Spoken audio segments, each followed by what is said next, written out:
Welcome to Moonlit Inc. BL. A BL story written under moonlight. Let's begin. Chapter 1, The Golden Brat and the Grinder.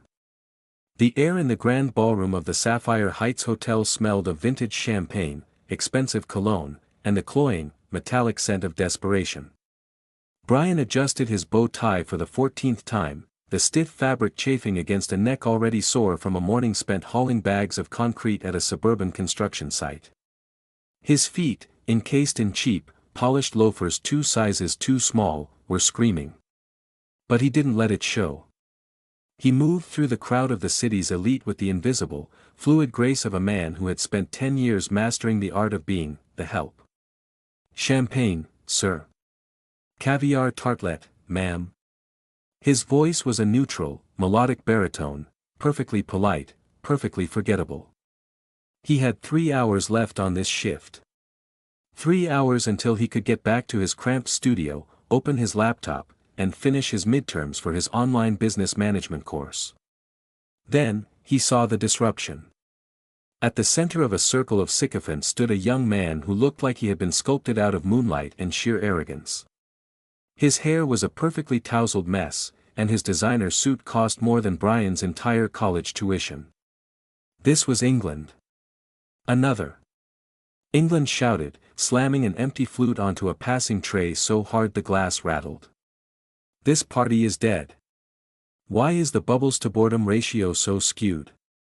Master England, perhaps you've had enough, a nervous waiter stammered. England leaned in, a wicked, lopsided grin splitting his handsome face. I'll tell you when I've had enough. And right now? I want to dance. He didn't dance. He stumbled. Before the expensive heir could faceplant into a 5-tier shrimp tower, a firm hand gripped his elbow. Bryan had materialized out of the shadows, his expression a mask of professional concern. Sir, I think it's time for you to retire for the evening, Bryan said firmly. England squinted, his vision blurring. He saw a sharp jawline, steady dark eyes, and a shoulder that looked remarkably sturdy. You're bossy. I like bossy. Carry me. Bryan suppressed the urge to roll his eyes. I'll assist you to your suite, sir. The trek to the elevators was a test of Bryan's physical and mental endurance. England was a dead weight, draped over Bryan like a discarded silk coat, mumbling nonsense about how the chandeliers looked like upside-down jellyfish. Inside the gold-paneled elevator, the silence was heavy. Bryan could feel England's hot, liquor-scented breath against his neck. You work too hard, England muttered suddenly, his voice dropping into a low, gravelly register. You smell like soap. Clean. It's annoying. Glad to be of service, sir, Bryan replied dryly. Just as the elevator dinged for the penthouse floor, England lurched. Bryan tightened his grip to keep him upright, but instead of stabilizing, England buried his face into Bryan's shoulder. Then, he bit. Bryan's eyes flew wide. A sharp, searing pain shot through his shoulder as England's teeth sank through the thin fabric of his uniform shirt and into the skin. Son of a... Bryan hissed, nearly dropping the billionaire. He shoved England back against the elevator wall. What is wrong with you? I'm not a chew toy. England just blinked, a stray drop of saliva glistening on his bottom lip, his eyes glazed and vacant. Tasted, like salt, he whispered, before his head lolled forward, completely passed out. Bryan stood there, his heart hammering against his ribs, his shoulder throbbing with a rhythmic heat. He looked at the unconscious man, this pampered, beautiful disaster who didn't know the meaning of the word struggle. For a split second, Bryan's fist clenched. He could smack him. He could leave him right here on the elevator floor and let the cleaning crew deal with him in the morning. But then, he thought of the paycheck. He thought of the Employee of the Month bonus he couldn't afford to lose. With a growl of frustration, Bryan hooked his arms under England's pits and dragged him down the hallway to suite 1004. He swiped the keycard, hauled the heavy body onto the plush king-sized bed, and didn't even bother to take off the man's shoes. Enjoy the hangover, England, Bryan muttered, adjusting his torn shirt to hide the angry, red teeth marks already bruising his skin. He turned on his heel and left, disappearing back into the city night, just another ghost in the machinery of the rich. Chapter 2, The Ghost of the Gala. The sun didn't just rise the next morning, it staged a violent assault on England's retinas. He groaned, a sound that felt like sandpaper rubbing against a raw throat, and buried his face into a pillow that smelled faintly of expensive detergent and, strangely, the lingering scent of citrus and hard work. For a moment, he lay still, waiting for the spinning world to calibrate. His brain felt 3 sizes too large for his skull, throbbing in time with a dull ache in his jaw. Why does my jaw hurt? England rolled over, his silk shirt bunching uncomfortably against his chest. He was still wearing his trousers. His shoes, bespoke Italian leather, were still on his feet, mocking him from the end of the plush duvet. This was unusual. Normally, he'd wake up tucked in by a silent valet or, more likely, a very confused stranger he'd met at 3 a.m. But he was alone. And his last memory was a kaleidoscope of amber liquid, a very tall shrimp tower, and a pair of steady, dark eyes that looked at him not with worship, but with exhaustion. "Lee," England croaked into the empty room. When no one answered, he fumbled for his phone on the nightstand. He dialed his father's personal secretary with the muscle memory of a man who had never solved his own problems. "Master England," Secretary Lee's voice was crisp, terrifyingly awake. "I assume you require a hangover cure and an apology script for the hotel management." "The management? Did I break something?" England sat up, his head screaming at the movement. "Nothing physical, sir. Though you did attempt to knight the head chef with a baguette. However, there is the matter of the staff member who escorted you to your room. Security footage shows you were physically aggressive." England froze. A flash of memory hit him, not a sight, but a sensation. The texture of a cotton shirt. The salt-skin taste of a shoulder. The firm, solid warmth of a man who didn't buckle under his weight. "I bit him," England whispered, his face flushing a deep, mortified crimson. "Lee. I bit a guy." "Indeed. A Mr. Bryan." "A freelance event contractor," Lee replied, the sound of typing clicking in the background. "I have his file." "He didn't file a complaint, which is fortunate. He simply clocked out 10 minutes later and disappeared." "Disappeared?" England stood up too fast, clutching his temples. "What do you mean?" "Send me his info. Everything. Address, phone number, where he works." "Sir, his information is a bit fragmented. According to his tax records, Mr. Bryan is currently a barista at 3 different shops, a night shift janitor at the Meridian Plaza, a weekend tutor, and apparently, he occasionally assists at a construction site in the East District. He doesn't have an office. He has a map." England looked down at his own hands, soft, manicured, never having gripped anything heavier than a golf club or a glass of scotch. The thought of this Bryan person, this man he had literally marked like a stray dog, moving through the city like a ghost, working jobs England didn't even know existed, stirred something strange in his chest. It wasn't just guilt. It was a sudden, sharp needle of curiosity. "He's a ghost," England muttered, staring at the digital file Lee had just pinged to his phone. The photo was a grainy ID badge. Bryan wasn't smiling. He looked like he was bracing for a storm. "I want to find him, Lee. I need to apologize. Properly. A simple bank transfer usually suffices, sir," Lee suggested dryly. "No," England said, his eyes narrowing as he traced the bite mark-shaped bruise he imagined was still darkening Bryan's shoulder. "He didn't complain. He didn't ask for money. He just left me there. I need to see him." England spent the next week playing a high-stakes game of Where's Waldo? He visited 4 different coffee shops, 2 construction sites, and waited outside a community center for 3 hours, only to find he was at the wrong branch. Bryan was everywhere and nowhere. He was a phantom of the gig economy, slipping through the cracks of the city while England tried to chase him in a bright red sports car that was far too wide for the alleys Bryan frequented. It was infuriating. It was humbling. And for England, who had spent 21 years getting exactly what he wanted the moment he snapped his fingers, it was the most interesting thing that had ever happened to him. 2 weeks, England hissed, leaning against his steering wheel as he watched a janitorial van pull away from a building. 2 weeks and I can't even find a guy who sweeps floors for a living. He pulled into a small, nondescript cafe on the corner of 5th and Main, desperate for caffeine and a moment of peace. The bell chimed as he walked in, the scent of roasted beans and steam hitting him. "Welcome. What can I get for you?" The voice was a neutral, melodic baritone. Perfectly polite.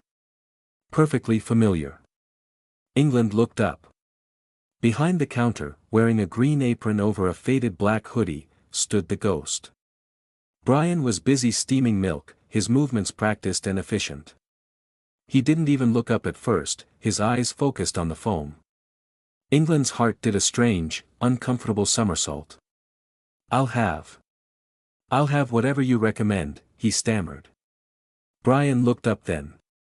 His dark eyes swept over England's expensive suit, then settled on his face. There was no flash of recognition. No anger. No, "Hey, you're the brat who bit me." There was only the blank, professional stare of a man who had seen too many faces to remember one drunk rich kid. "A black coffee, then," Bryan said, turning back to the machine. "It's simple. Hard to mess up."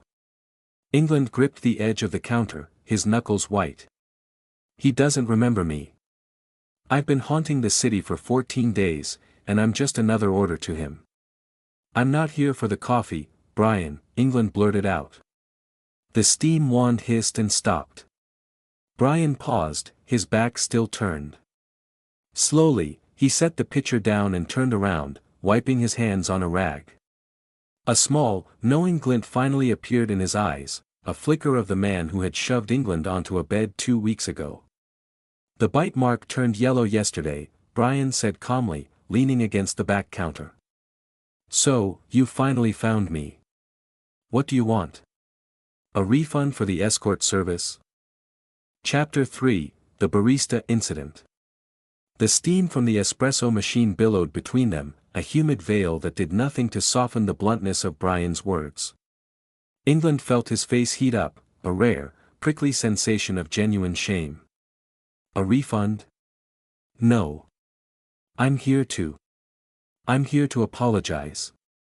Properly." Bryan didn't move. He didn't offer a seat or a sympathetic smile. He just reached for a cardboard cup and began writing "black coffee" on the side with a permanent marker. The scratching sound of the felt-tip pen felt like a countdown. "Apology accepted," Bryan said, his voice flat. "That's $5 for the coffee. You can leave the tip in the jar if it makes your conscience feel better." "Wait, just wait." England leaned over the counter, his expensive watch clinking against the glass display of muffins. "I've been looking for you for 2 weeks.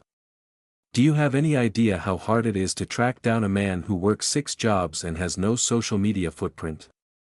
Bryan finally looked at him, really looked at him.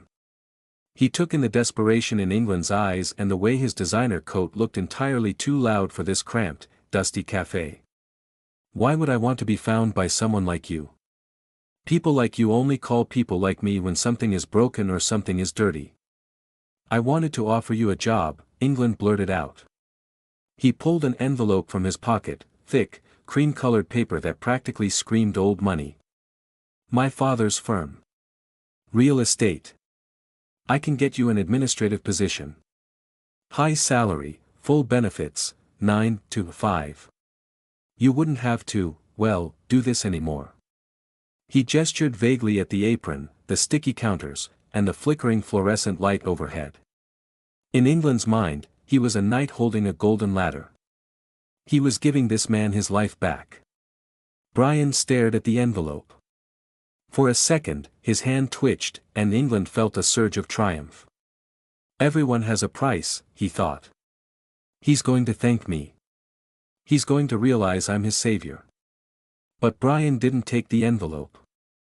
Instead, he picked up the finished coffee, snapped a plastic lid onto the top, and slid it across the counter until it tapped against England's hand. "I don't want it," Bryan said. England blinked. "I think you misunderstood. The starting salary is more than you'd make in 3 years of doing, whatever it is you're doing." "I understood perfectly," Bryan replied. He leaned forward, his dark eyes narrowing. "You think you're offering me a way out. But to take that job, I'd have to owe you. I'd have to be England's project. Every time you saw me in the hallway, you'd be reminded of how generous you were to the poor waiter who helped you when you were too drunk to walk." "It's not like that." "It's exactly like that," Bryan countered, his voice dropping to a low, steady rumble. "I like my schedule. I like knowing that every cent in my bank account came from my own sweat, not your guilt. I told you, sorry was enough. I didn't ask for a patron." England was dumbfounded. In his world, money was the universal solvent. It dissolved problems, pride, and protests alike. To have it rejected so casually felt like a physical blow. He felt small. He felt spoiled. "But you're struggling," England whispered, his voice losing its arrogant edge. "You're working yourself into the ground." "Why?" Bryan shrugged, a small, tired movement of his shoulders. "Because it's my ground. I've been alone since I was 17. No one took me in, and no one gave me a hand up. I'm doing this my way.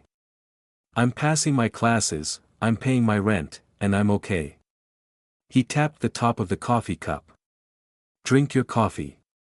It's getting cold." England picked up the cup, but he didn't drink. He felt a strange, magnetic pull toward this man, a man who was so grounded he made England feel like he was floating away into irrelevance. Bryan wasn't just a waiter or a barista anymore. He was a challenge. He was a mystery. He was the only person who had ever looked England in the eye and told him his world was unnecessary. "I'm not going to just disappear, you know," England said, trying to regain some of his usual bravado. Bryan went back to wiping the counter, his movements rhythmic and calm. "I figured. You look like the type who doesn't handle no very well." "I don't," England admitted, his grip tightening on the warm cup. "I'll see you around, Bryan." "Probably," Bryan muttered, already turning his attention to a new customer. "I'm everywhere." As England walked out into the cold morning air, the black coffee felt heavy in his hand. He took a sip.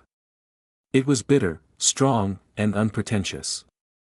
It tasted exactly like Bryan. Chapter 4, Roadside Revelations. The rain didn't fall in the city, it attacked. It was a relentless, vertical sheet of water that turned the steep mountain roads into slick, treacherous ribbons of asphalt. England sat in the driver's seat of his stalled Italian sports car, the engine a cold, dead weight beneath the hood. The dashboard lights had flickered once, twice, and then vanished into a mocking blackness. He was stranded on a shoulderless curve of Loken Road, surrounded by towering pine trees that hissed in the wind. He had tried calling his father's driver, busy. He had tried Secretary Lee, out of the country. In a moment of sheer, pride-swallowing desperation, he scrolled to the bottom of his contacts. Bryan, coffee guy, janitor/do not call. The phone picked up on the fourth ring. "If you're calling to offer me a CEO position, England, I'm currently scrubbing a floor," the voice was dry, punctuated by the rhythmic slosh of a mop. "Bryan," England's voice cracked, sounding small against the thunder. "My car, it's dead. I'm on the side of the road. It's dark. I think I'm near the airport, and I don't know how to fix it." There was a long silence on the other end. Just the white noise of the rain. "Stay in the car," Bryan finally said. "Lock the doors. I'm coming." 40 minutes later, a sputtering headlight pierced the gloom. A beat-up, 125 cubic centimeter scooter emerged from the mist, driven by a figure in a heavy-duty yellow poncho. Bryan looked less like a savior and more like a drowned fisherman, but to England, he was the most beautiful sight in the world. Bryan didn't even say hello. He hopped off the scooter, pulled a set of tangled jumper cables from a milk crate strapped to the back, and gestured for England to pop the hood. "Get out and hold the flashlight," Bryan commanded. England scrambled out, his $300 loafers instantly ruined as he stepped into a puddle. He watched, mesmerized, as Bryan moved with surgical precision. Bryan didn't complain about the rain. He didn't curse the cold. He just connected the clamps, his hands steady and scarred, the knuckles bruised from a life of literal labor. "Try it now," Bryan shouted over the storm. England turned the key. The engine roared to life, a purring beast restored to health. Bryan began packing his cables, his movements efficient even as water poured off the brim of his helmet. He looked exhausted. There were dark circles under his eyes that no amount of expensive cream could fix, yet he looked more alive than anyone England had ever known. "Bryan, wait." England grabbed his arm.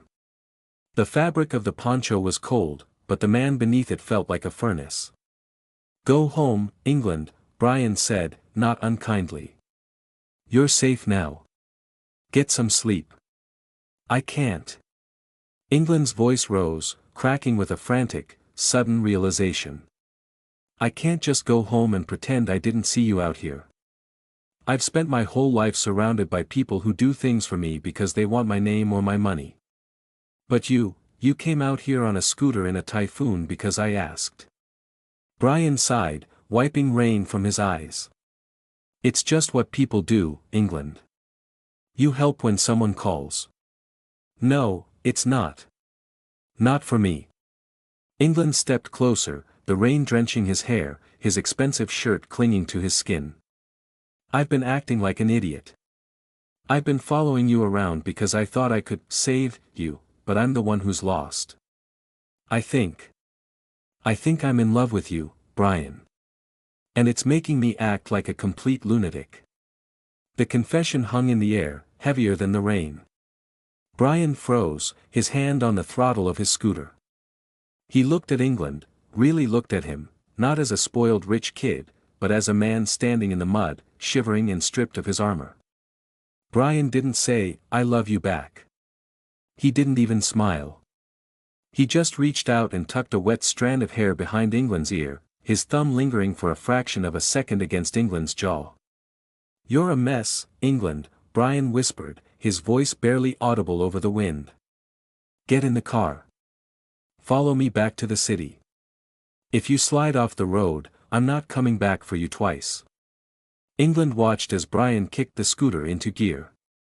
It was the least romantic response possible, and yet, as England followed the faint red glow of Bryan's taillight through the fog, he felt like he was finally, for the first time, headed in the right direction.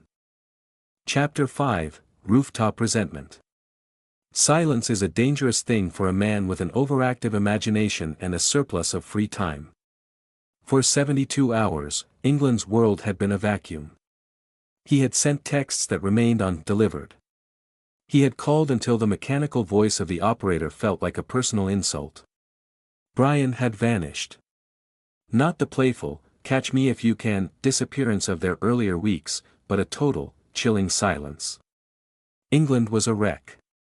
He paced the marble floors of his penthouse, convinced Bryan had finally realized England was too much work. Or worse, that something had happened on one of those dark, rain-slicked roads. "He's at the Meridian Plaza," Secretary Lee said, not even looking up from his tablet as England burst into his office on the third day. Night shift. Maintenance and janitorial. He took a double shift cover for a sick coworker. England didn't wait for the rest of the report. The Meridian Plaza was a skeletal skyscraper under renovation, a labyrinth of concrete and exposed wiring. England bypassed the "Do Not Enter" signs, his heart thudding against his ribs like a trapped bird.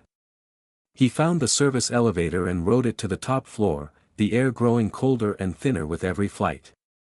He stepped out onto the rooftop. The city spread out below them, a carpet of twinkling amber lights nestled in the mountains. And there, sitting on the edge of a concrete ledge with his legs dangling over the abyss, was Bryan. He was wearing a grease-stained jumpsuit, his head leaning against a rusted steel beam. A mop and a bucket sat several feet away, abandoned for the moment. "You're alive," England breathed, the words coming out as a ragged sob of relief. Bryan didn't jump. He didn't even startle. He slowly turned his head, his eyes bloodshot and heavy with a weariness that made England's chest ache. "England? How did you even get past the night guard?" "I told him I owned the building," England lied, crossing the rooftop in 3 long strides. "I might actually buy it just to fire him for letting me in." "Do you have any idea? 3 days, Bryan. 3 days of nothing." "My phone gave up," Bryan said, gesturing to the mangled piece of plastic and glass sitting on the ledge beside him. "Just like my back. I've been working 36 hours straight, England. I don't have the energy for a panic attack." England stopped just a foot away. The anger he'd been nursing evaporated, replaced by a profound, hollow sadness. He sat down on the cold concrete next to Bryan, ignoring the dust ruining his charcoal slacks. "I thought you left," England whispered. "I thought you decided I wasn't worth the trouble." Bryan looked out at the horizon, the wind whistling through the pines below. "I'm too tired to leave, England. I'm too tired to do anything but sit here and wait for the sun." He reached into a plastic convenience store bag and pulled out a lukewarm meat bun, breaking it in half and handing the larger piece to England. It was a pathetic excuse for a meal, greasy, cheap, and crushed. "Our first date," Bryan joked weakly, his voice cracking. "Dinner with a view. Sorry there's no wine." England took the bun. He took a bite, and it tasted better than any 5-star meal he had ever been served. It tasted like reality. "I don't need wine," England said, leaning his shoulder against Bryan's. For the first time, Bryan didn't pull away. He let his head drop onto England's shoulder, his breathing slowing as the adrenaline of the shift began to fade. "You're warm," Bryan murmured, his eyes fluttering shut. "Stay still for 5 minutes. Just 5. Under the vast, uncaring stars, the billionaire and the janitor sat in silence. There were no grand declarations, no sweeping music, just the smell of industrial cleaner, the cold mountain air, and the steady, rhythmic heartbeat of 2 people finally finding the same frequency. Chapter 6, The Park and the Past.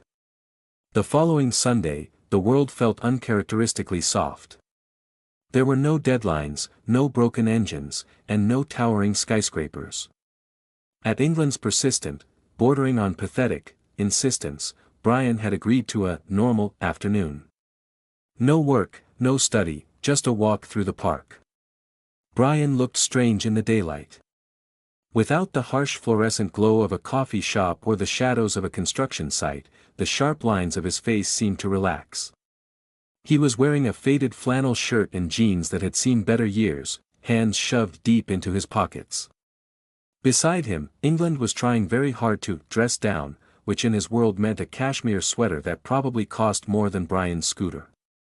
They walked the perimeter of the lake, watching the boats glide lazily over the water.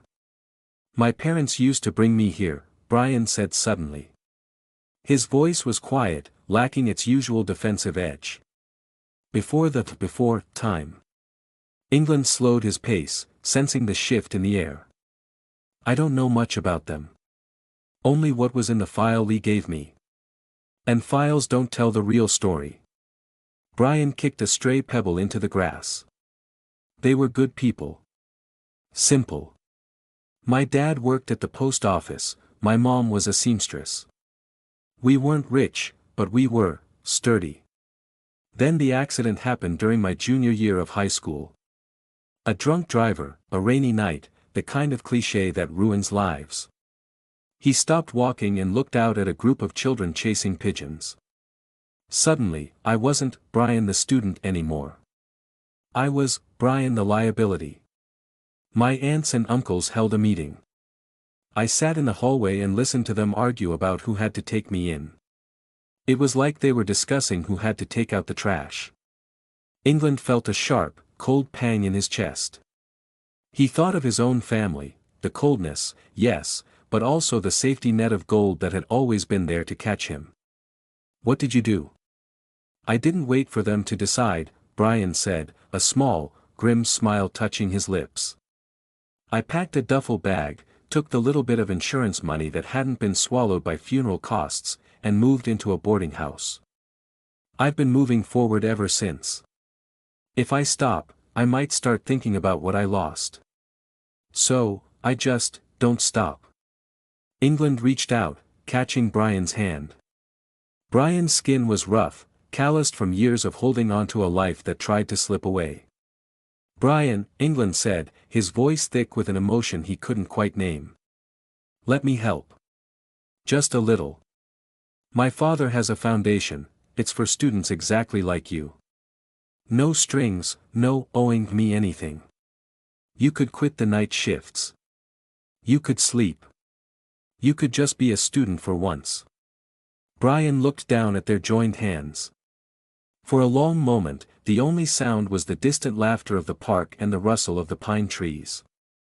Then, gently, he pulled his hand away. I know you mean well, England. Truly.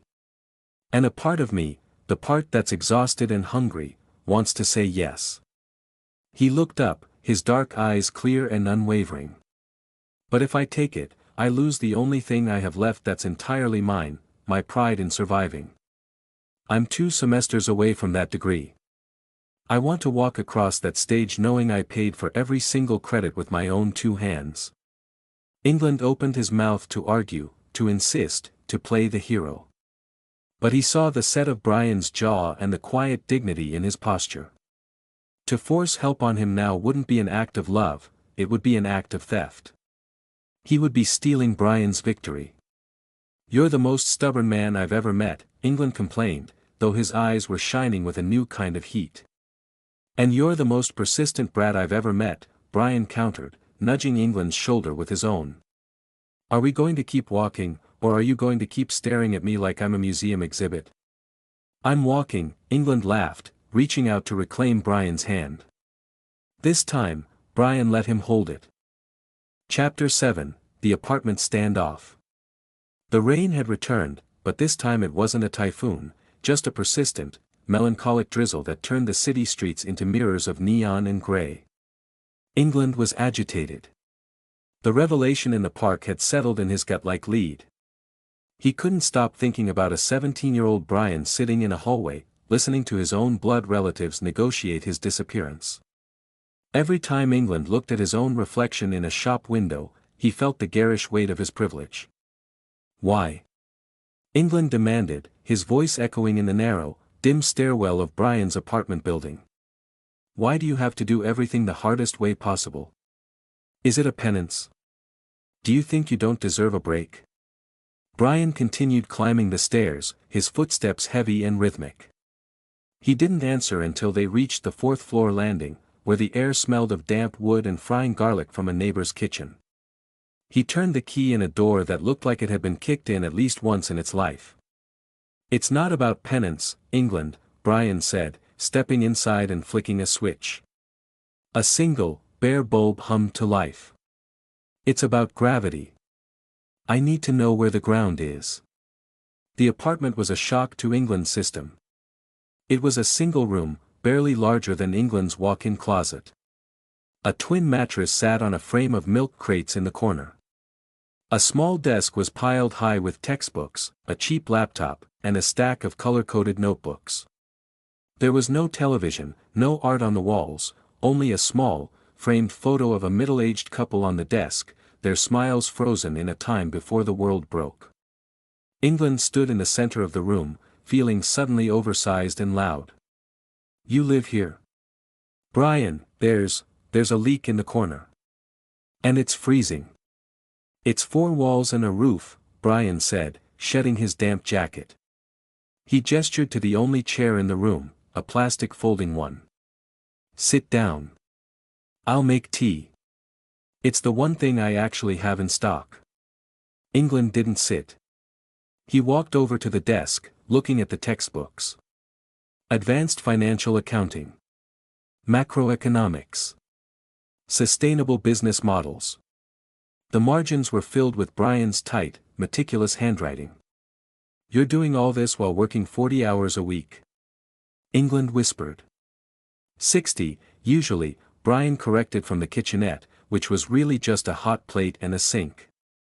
I told you, England. I'm okay. I'm used to the cold. I'm used to the noise. When I graduate, I'll get a better place. Until then, this is home. He brought over 2 mismatched mugs. England took his, the heat of the ceramic seeping into his chilled palms. They sat on the edge of the mattress, the only place left to go. The intimacy was sudden and suffocating. I used to think people like you were just a different species, England said, staring into his tea. I thought your lives were just background noise to mine. But being here, seeing this, it makes me feel like I've been living in a dream and I've just woken up to find I'm the only one who didn't have to fight for my breath. Bryan looked at him, his expression softening. He reached out, his thumb tracing the expensive knit of England's sweater. You didn't choose where you were born any more than I did, England. Don't apologize for having a life that isn't broken. Just, stop trying to fix mine like it's a damaged piece of furniture. England leaned in, his forehead resting against Bryan's. I'm not trying to fix it anymore. I just want to be in it. Even if it's cold. Even if it's small. Bryan let out a long, shaky breath. For the first time, the ghost of the gala looked vulnerable. He leaned back against the wall, pulling England with him.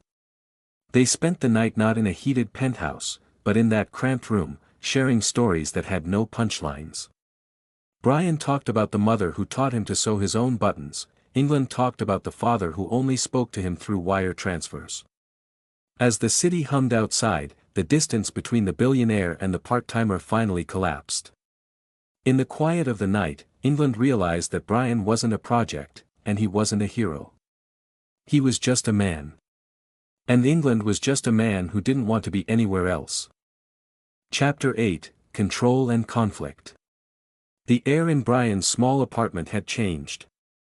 The tension that usually hummed between them, a wire pulled taut by class differences and stubborn pride, had finally snapped, replaced by something thick, velvet dark, and undeniable.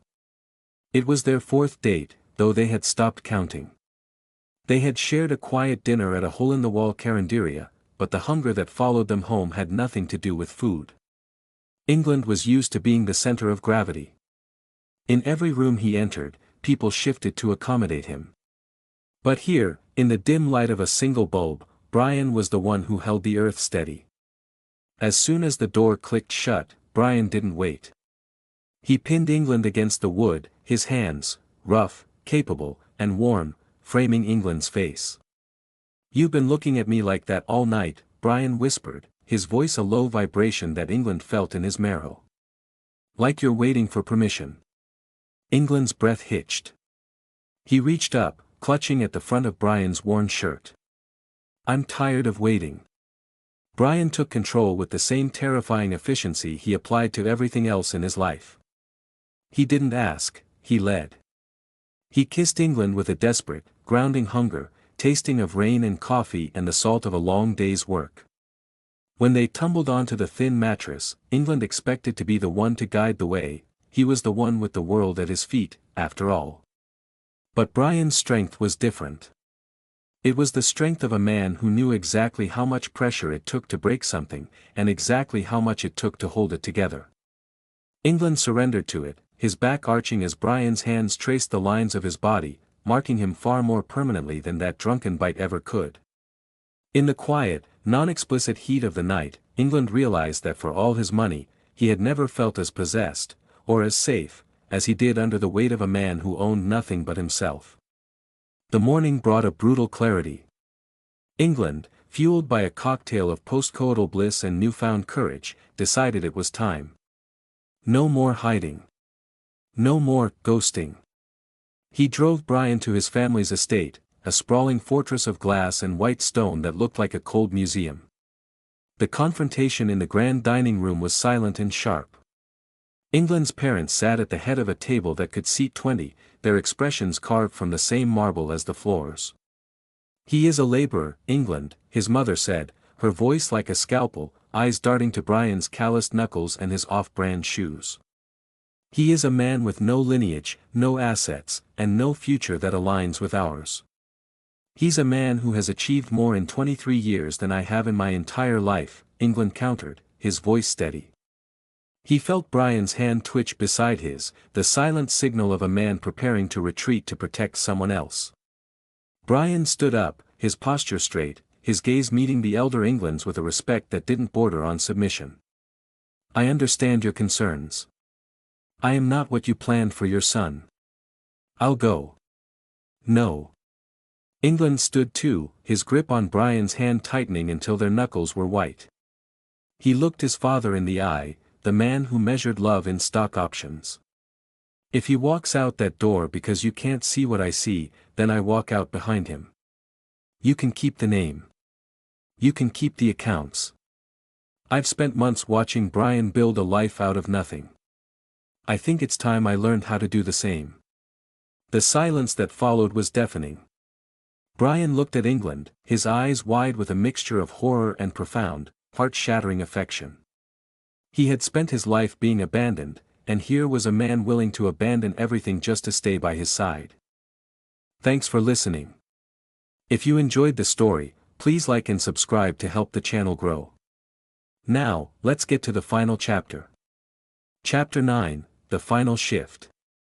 The following months were not a fairy tale, but a testament.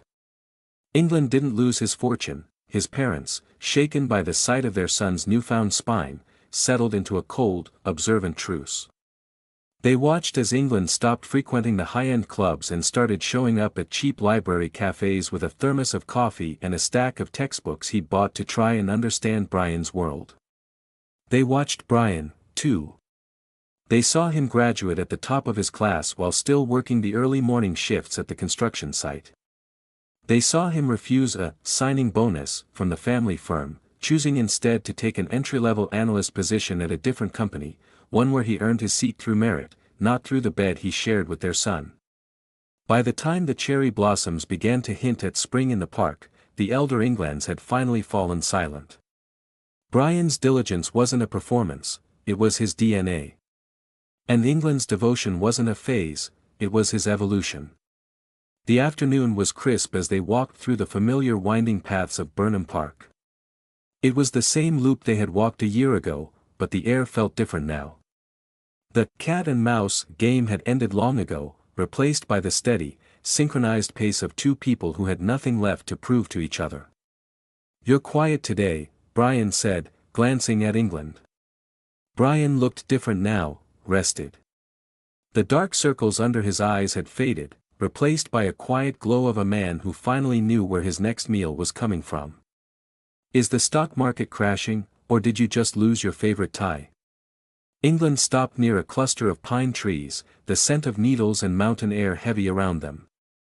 "Actually, I was thinking about the first time I saw you. You looked so annoyed. Like you wanted to throw me off that hotel balcony."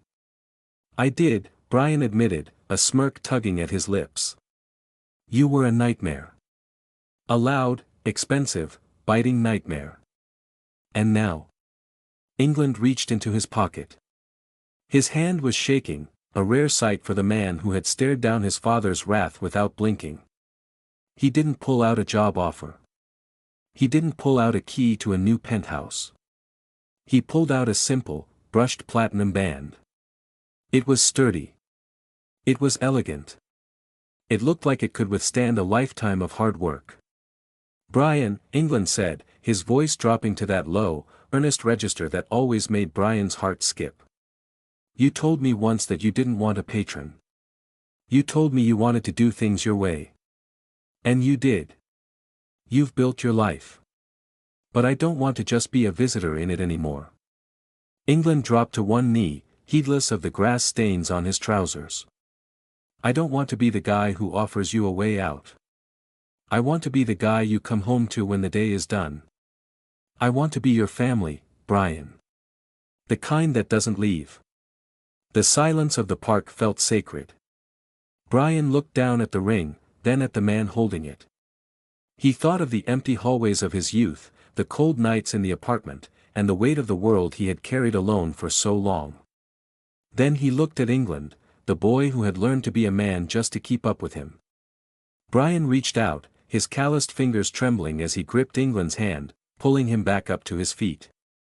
"You're still a brat, England," Bryan whispered, his eyes shimmering with a rare, beautiful moisture. "But you're my brat." Bryan leaned in, closing the final gap between them with a kiss that tasted like a promise kept. It wasn't a kiss of desperation or hunger, but of arrival. The part-timer who had done everything to survive had finally found the one thing he didn't have to work for, a love that was already his. Thanks for listening. If you enjoyed the story, please like and subscribe to help the channel grow.